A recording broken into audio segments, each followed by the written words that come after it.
Hello and welcome. Today we're diving deep into the science of identity. We're going to see how something as small as a single drop of blood or a strand of hair can crack open cases that are decades old and even uncover family secrets. Yep, we are talking about the incredible power of DNA profiling. So, picture this, a crime scene. There's a broken window, and on the floor, a single drop of blood. Now that one little drop might be all investigators need. But how? How in the world does that tiny sample become the smoking gun that points to one person out of billions on the planet? Well, the answer is hiding in the very code that makes you, you. You see, the key to solving that puzzle lies in something every single one of us carries around, a unique biological signature. It's a blueprint of identity that is yours and yours alone. And the technique for reading that blueprint is called DNA profiling. At its core is just a way to analyze the very specific, unique patterns in a person's DNA. And get this, unless you happen to have an identical twin, your DNA profile is completely 100% unique to you. You know, probably the easiest way to wrap your head around this is to think of it like a genetic barcode. Just like the barcode on a product at the store identifies that one specific item, your DNA profile is a pattern that identifies you and only you. And here's the wild part. This barcode can be scanned from pretty much any biological material someone leaves behind.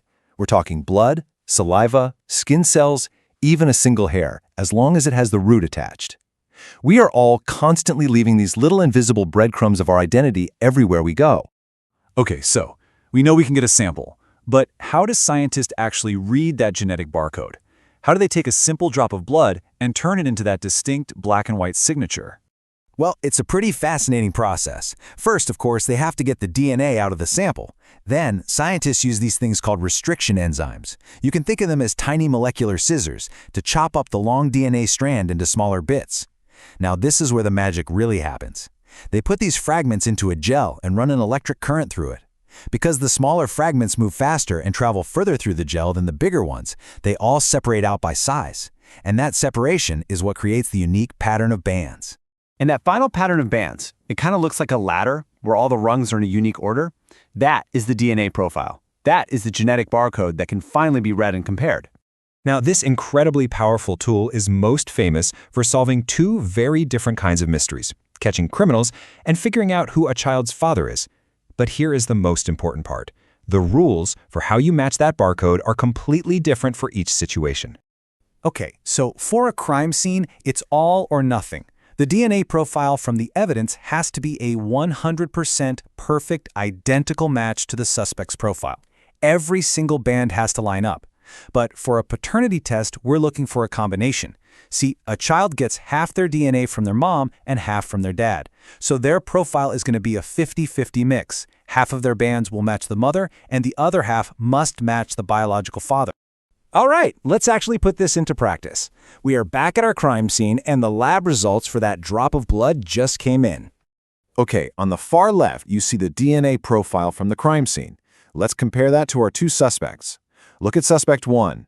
A couple of the bands line up, but others don't. That is not our person. But now, look at suspect 2. Every single band. It's a perfect, identical match to the crime scene sample. And just like that, you found your culprit. Now, let's switch gears and look at that other kind of mystery. Here, we're not looking for an identical match, we're looking for a parent. The logic here totally flips on its head. Okay, let's solve this one together. First step, we figure out which bands the child got from the mother. If you look closely, the second band from the top and the very bottom band match her profile exactly, so we can cross those out. That means the other bands, the top one and the one in the middle, had to have come from the biological father. So we check our options.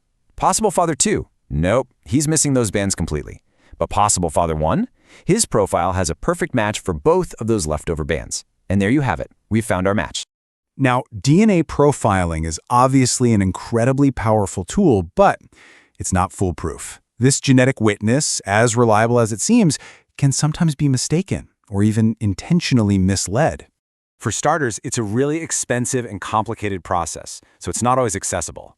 And there's always the risk of simple human error. A mislabeled sample or a contaminated one can lead to, devastating consequences. Plus, the evidence itself can be manipulated. A smart criminal could try to plant someone else's DNA at a scene to frame them. There are also some biological limits, right? Identical twins share the exact same DNA profile. And then there are the huge ethical and privacy questions about who gets to store and access all this genetic data.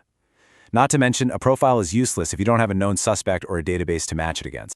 But even with all those potential flaws, let's not lose sight of just how powerful the science is. The DNA of any two people on Earth is over 99.9% identical. DNA profiling works its magic by focusing only on that tiny, tiny fraction of a percentage that makes each of us completely unique. So, this amazing ability to read the story that's written in our very genes can bring justice and give people answers. But it also leaves us with a really important question to think about. Your DNA is the ultimate blueprint of who you are. So, who should we trust to hold the key?